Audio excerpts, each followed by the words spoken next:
Immense. Au nom du groupe communiste et GDR, je tiens d'abord à exprimer toute notre solidarité, notre soutien au peuple ukrainien, plongé dans une souffrance indicible depuis jeudi dernier.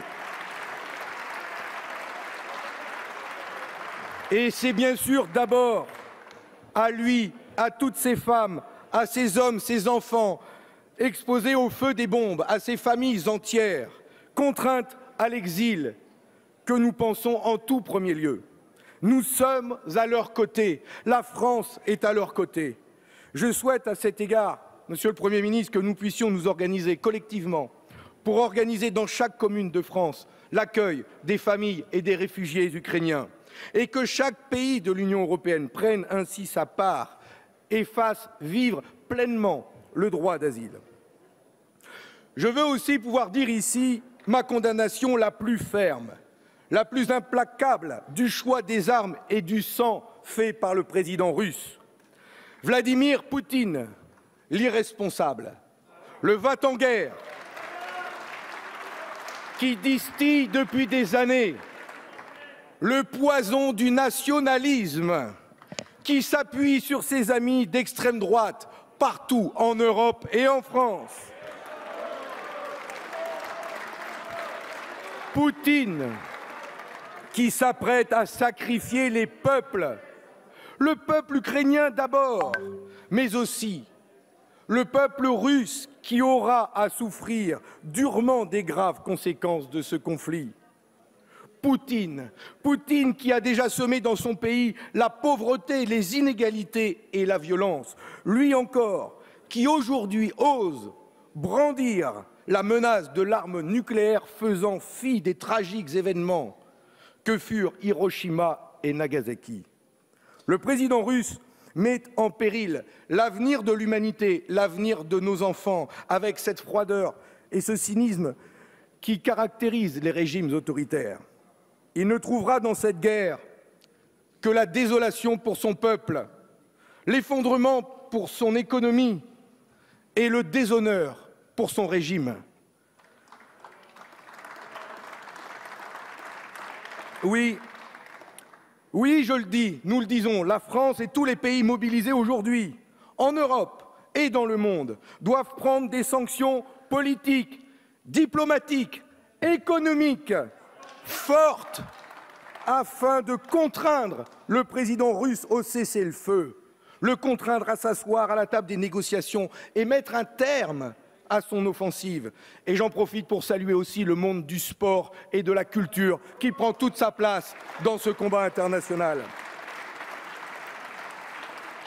L'union des nations en Europe, dans le monde, la force des peuples unanimes, le poids des sanctions, tout cela doivent permettre d'obtenir un cessez-le-feu immédiat. Aucun pays, aucune nation ne peut accepter que le droit international soit à ce point violé, bafoué. Et d'ailleurs, nous serons d'autant plus unis, d'autant plus audibles à faire respecter le droit international que nous nous battrons aussi en même temps à faire respecter le droit international partout et pour tous les peuples. C'est aussi les conditions de l'union des nations contre Poutine. Bien sûr, nous pourrons toujours débattre de ce qui a précédé ce conflit, de l'obstination de ces 30 dernières années de la part des États-Unis, de certains membres de l'OTAN, à toujours vouloir implanter de nouvelles bases aux portes de la Russie. Mais aujourd'hui, le débat n'est pas là. Le débat n'est pas là. Le danger est que ce conflit s'élargisse, s'étende. Ce danger-là est réel. Car la réalité de cette guerre, c'est celle qui fait peser le risque d'une guerre mondiale. Et je veux plus que jamais rappeler que face aux armes et au risque d'un embrasement généralisé du conflit, nous devons donner toute sa force à la diplomatie, donner toute sa force au dialogue, à la construction d'un rapport de force politique, économique, nous permettant d'éviter un engrenage fatal. La France doit tout mettre en œuvre pour éviter l'embrasement, pour éviter, comme elle le fait, vous nous l'avez dit hier, que l'OTAN participe à cette guerre. car les conséquences en seraient terrifiantes. Là est le risque d'un embrasement du conflit. Notre histoire, celle de l'humanité, s'illustre malheureusement d'engrenages guerriers menant au pire. Gardons-les en mémoire pour qu'ils ne se répètent jamais. N'oublions jamais les 80 millions de morts des 2 premières guerres mondiales et les sacrifices de plusieurs générations. Ce 21e siècle est d'ailleurs encore plus dangereux, plus dévastateur, car à la menace d'une guerre mondiale s'ajoute celle de l'utilisation de l'arme nucléaire. Alors, de tout notre cœur, fort de cette histoire que nous portons en nous, au nom d'ailleurs de ces hommes et de ces femmes qui ont tout fait pour empêcher les escalades guerrières au siècle passé, au nom de ces députés comme Jean Jaurès d'ailleurs, bien seul ici à défendre la voie de la paix. Comme lui, disons qu'il ne faut pas ajouter la guerre à la guerre.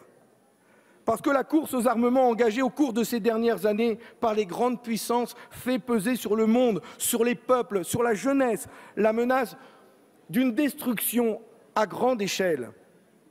Alors oui, la France a un rôle important, majeur à jouer. Les décisions qui seront prises, Monsieur le Premier ministre, dans les jours qui viennent seront capitales. D'abord, celui d'éviter l'escalade du conflit, l'escalade guerrière qui, à un moment donné, peut finir en spirale infernale, incontrôlable, et que personne ne pourra plus jamais arrêter. Rappelons-nous qu'il est impossible de prévoir l'issue d'un conflit armé. Les seules certitudes sont la destruction, le chaos et les victimes civiles et militaires. Gardons-nous toujours des surenchères démagogiques et des postures de va-t-en-guerre. C'est pourquoi je demande que le Parlement puisse se prononcer à chaque étape sur la parole et les décisions de la France face à cette guerre. Car c'est par la démocratie que l'on peut le mieux déjouer les menaces qui pèsent sur elle. Dans cette situation, la France a une grande responsabilité pour agir en faveur de la paix. La paix. Quand la France, au nom même de son histoire, parle pour la paix, elle parle d'une voix forte et juste. Quand la France refuse les logiques de bloc, quand elle affirme sa pleine indépendance pour dire le droit et la justice, elle est entendue des peuples du monde. Alors oui, comme beaucoup le disent, la solution à ce drame ne sera pas militaire. Et la France doit continuer d'affirmer haut et fort que sa priorité est l'établissement d'un cessez-le-feu. La France doit mettre toute son énergie, toute sa tradition à la recherche d'une solution diplomatique, politique et bien sûr affirmer qu'elle apportera toute sa solidarité au peuple ukrainien. L'urgence est de tout mettre en œuvre pour obtenir un cessez-le-feu et ouvrir des négociations. C'est bien sûr l'intérêt du peuple ukrainien, mais c'est aussi l'intérêt du peuple russe à qui nous ne voulons pas faire la guerre. C'est celui, bien sûr, l'intérêt de tous les peuples d'Europe. Il faut ouvrir tous les espaces de dialogue possibles, mettre en œuvre toutes les pressions, les sanctions possibles pour obtenir ce cessez-le-feu, la protection des Ukrainiens et le retrait des troupes russes d'Ukraine. Nous pouvons jouer ce rôle. Et en tant que membre permanent du Conseil de sécurité, nous pouvons proposer que les Nations unies relancent le processus réunissant l'ensemble des États européens avec l'Ukraine et la Russie. Enfin, parmi toutes les pressions à exercer, il y a celles claires, fortes, venant des peuples unis, solidaires, exprimant leur solidarité et appelant à la paix. Notre peuple, avec tous les autres peuples d'Europe, du monde, doit se lever, uni dans sa grande diversité, tendre la main aux pacifistes russes qui ont le courage de manifester, soutenir le peuple ukrainien, faire entendre cette voix forte et symbolique des travailleurs, du monde entier, des jeunes, des familles, unis pour la paix. Oui, c'est au peuple de se faire entendre, car ce sont eux qui sont en première ligne, eux qui sont toujours les victimes des logiques de force et des logiques guerrières. Pour finir, je voudrais dire que nous devons aussi être intraitables contre tous les profiteurs qui abusent cyniquement de ce conflit en rendant la vie toujours plus chère de nos concitoyens par la spéculation sur le gaz, sur le pétrole et sur le blé. Enfin, je tenais à dire ici pour conclure que l'heure est suffisamment grave pour qu'elle ne laisse aucune place aux polémiques et aux querelles stériles. Et pour notre part, pour ma part, je n'y participerai pas.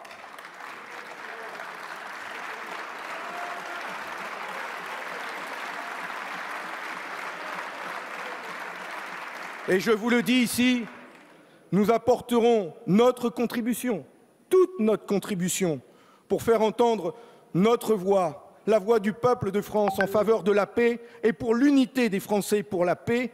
Nous serons toujours de ceux qui choisiront la paix et l'espoir, car comme le disait Aragon, il faut continuer de croire qu'il fera beau quand il pleut. Je vous remercie. Merci, M. Hossein.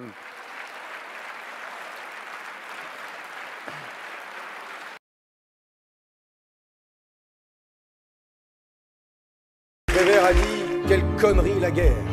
Eh bien nous disons « Plus jamais la guerre !» Plus jamais la guerre en Europe. Plus jamais la guerre en Europe. Plus jamais.